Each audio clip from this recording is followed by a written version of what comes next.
Summer is here. Memorial Day, 4th of July, pool parties, vacations, many opportunities to fall off the wagon, be tempted by foods that maybe do not serve us the way that we need foods to serve us. So here are my top 10 tips to stay on track and not have to sacrifice all the fun and festivities.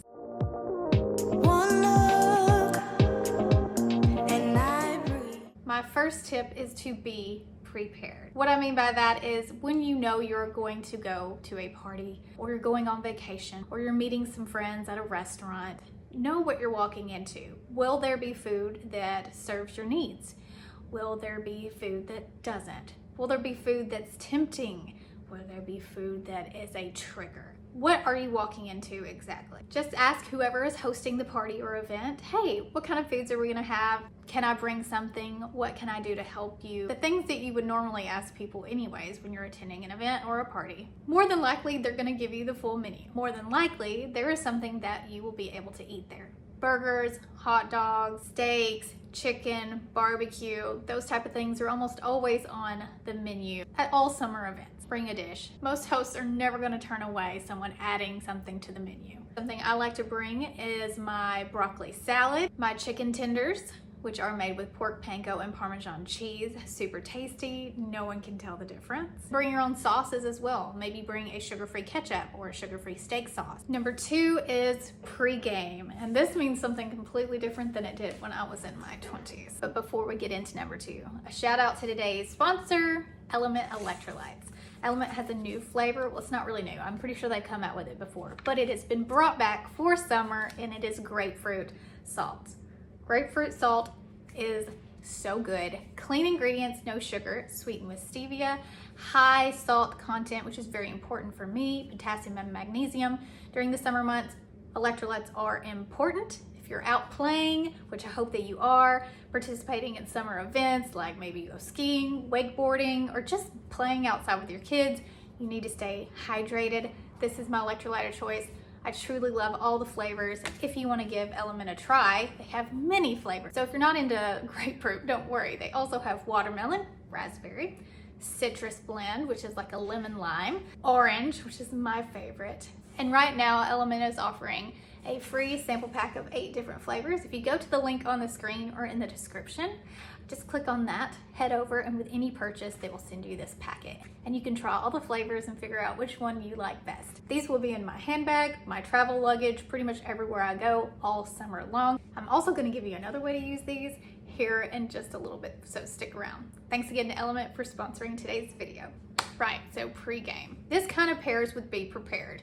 If you know you're going to be walking into a situation where there are foods that may trigger you, that you're gonna have a hard time turning down, eat before you go. Eat a nice fatty steak, eat a cheeseburger with no bun, eat some scrambled eggs, eat something that you know is going to make you feel good, make you feel satiated, and prepare you mentally and physically to go into a situation where there may be foods that in your past you would have just gobbled up. For me, those type of foods are not sweet. They are savory. They are the chips and the dips. So they call to me, it is very hard for me to turn those down. But if I'm not ravenously hungry, it is so much easier for me to walk past those, go to the cheeseburgers, go to the steak, go to the barbecue chicken, instead of having a few of those chips, which then turn into a bowl of those chips. Pre-game. Pre-game with electrolytes. If you're gonna be doing some drinking, always drink some electrolytes beforehand and take them with you too. Number 3 is just understand your body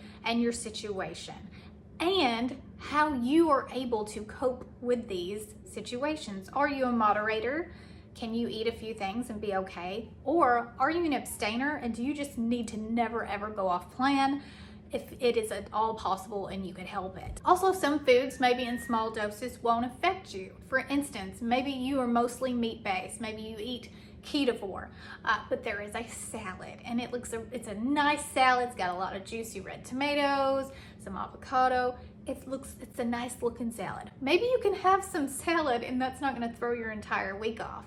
For most people, I think a salad is fine. Maybe there's some fruit. Hopefully at this point in your journey, you are aware of what foods you can have sometimes, what foods you can have all the time and what foods you really need to stay away from.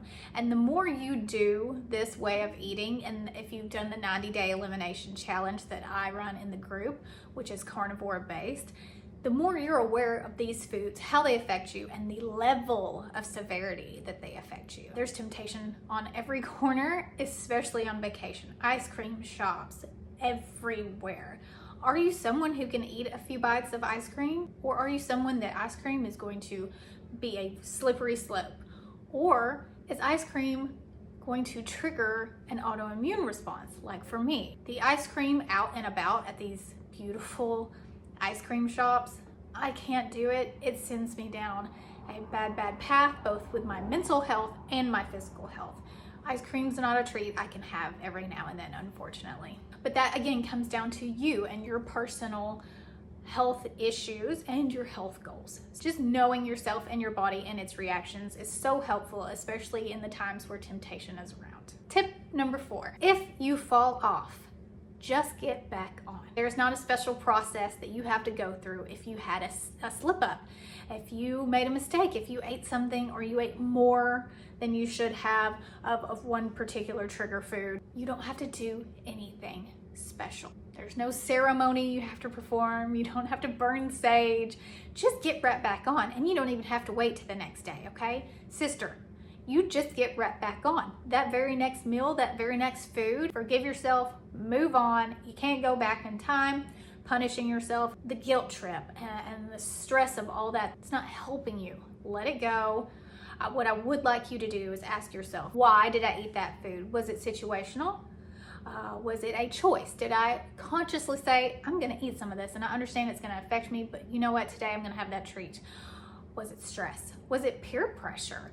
What exactly made you eat off plan? Address that and then move forward. Number 5, cocktails. I get asked all the time about alcohol. Do I drink alcohol? What alcohol is good for you? What's a good keto alcohol? It's pretty black and white. Alcohol is not a health food. Do I drink alcohol? Yes, I do on occasion. Am I an adult and I can make my own decisions? Yes, and so are you. Are you okay with having a little bit of alcohol in your life? Cool. If you're not, don't do it. Are there better options and worse options when it comes to how it affects your ketosis? There's obviously high sugar alcoholic drinks like pina coladas. And there's low carb versions of alcohol. So I love Dry Farm wine. That is my alcohol of choice. No, in my normal life, not necessarily on vacation. But I love Dry Farm wine. They are made to be very low sugar. They don't have, I never get a headache when I'm drinking that wine. I'm sure if I drank, like 5 bottles, I would probably get a headache. But if you're drinking responsibly and having a glass or 2, I've never had a headache come from them. I do have a link, this is not sponsored, but it gives you a penny bottle on that link. So if you're interested in Dry Farm wine, check that out. Now, if you are on a cruise or at a all-inclusive resort, or you're just out to dinner, what are the better options when it comes to ordering a cocktail? Majority of the time, I'm having a dirty martini. That's pretty low carb. You can also do a vodka and soda water and then add in some electrolytes. That's gonna give your vodka soda some flavor. It's also gonna give you some electrolytes, so like maybe it's, you can talk yourself into that. It's a good way to have a mixed drink that doesn't have any added sugar. It's just vodka, soda water, and some flavored electrolytes. I've seen women take some of the Mio. I don't really love the ingredients in Mio, but that's another option as well. You can basically mix your own cocktail. So that's the best option. It is probably a more affordable option too. The more sugary the cocktail, usually the more expensive it is. Whiskey and Diet Coke, if you're okay with drinking. Diet soft drinks, another better version. Like I said though, there's no good alcohol. It's not doing anything for your health. It is simply something that, you do in certain situations if you enjoy that. If you don't enjoy that, don't do it. 6 is understand that good food has good ingredients. A lot of times people feel like they are missing out on the good stuff because they're not getting all the carby, sweet, sugary treats, but you're not. The only thing you're missing out on usually is bad side effects, and that's about it. And there are so many alternative recipes for sweet treats. There's keto cakes, keto cupcakes, keto brownies, keto everything at this point. So if you do feel the need to eat something sweet, there almost always is a better alternative out there to serve that purpose. If that's something that you feel that you need, grab some of those, take it with you, make one of those, take it with you. But for me, over the last 5 years, I have found the best tasting foods have the best quality ingredients and not very many ingredients. Wonderful cuts of meat that you get out at restaurants, one ingredient. Grilled meats. There's nothing better than a burger fresh off of a grill. They just taste so much better. The best thing at a cookout for me is the hamburgers and sometimes a hot dog too. I know, hot dogs, what? Special treats for me no longer live on the dessert menu. They're just in special cuts that I may not get all the time, like pork belly. I don't get to eat that a lot. I can't find it close to my area. Pork belly, if it's on the menu, I'm ordering it. I always say no sugar, no glaze. A lot of times they'll put that stuff on there, but if you ask, they'll take it off. Shrimp, seafood, fresh caught seafood, there's nothing better. That's what my indulgences are on vacation. Those things that I just don't have access to here in the backwoods, Tennessee. Number 7 is dessert. Now, this is something I see a lot. People on vacation, I'm gonna treat myself, I'm gonna have a dessert. And you know what, honey? If you can eat something like that and it doesn't throw you down a spiral, good for you, sister. But personally, I always find if I do that, it's never worth it for me. I end up having some kind of gut issue. I get a headache.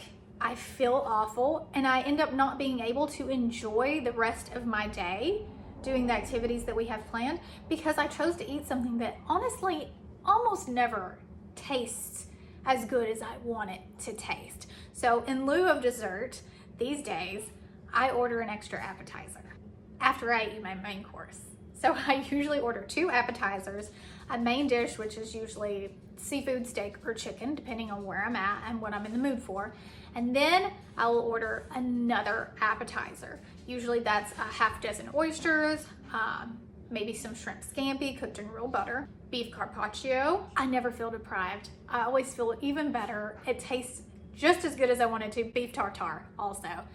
Big fan of beef tartare. And tuna tartare as well. Sashimi, yes. So like depending on the restaurant, obviously, but those are my appetizers and my dessert. It tastes the best. It makes me feel good. I never regret it.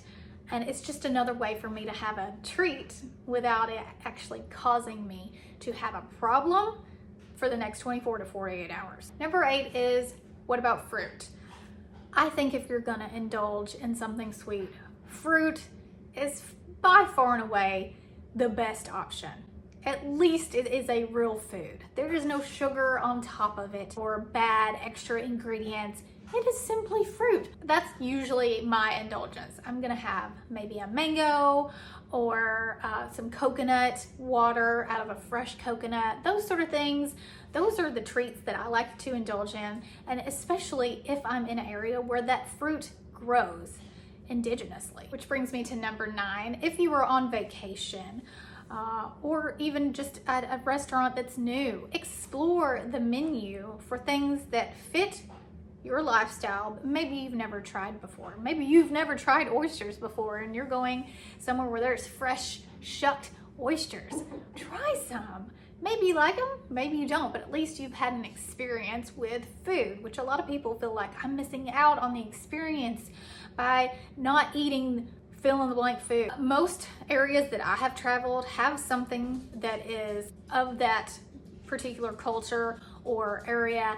I can eat, get a cultural experience, feel like I'm in the moment, living, eating something really nice and fresh. For example, in Italy, the amount of meats and beautiful cheeses that are available in Italy versus the big pasta plates that you would think of being Italian, and lots of lovely seafood.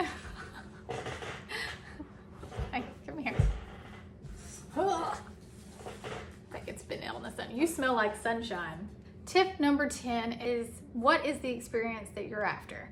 For me, whether I'm going to a cookout with my friends, I'm going on vacation with my family, I'm traveling to a new place, what I want out of these trips and events is the experience of being with people that I love, enjoying myself to the max, feeling good, being able to participate in any activity that I want to without suffering with something that is going to hold me back, whether that be a headache, a bout of IBS, being bloated at the pool. Like, no, that's not fun. Or totally aggravating my immune system and having a flare-up of my autoimmune disease while on vacation. I don't want that. I want to enjoy every moment with my kids, with my husband, with my friends and family.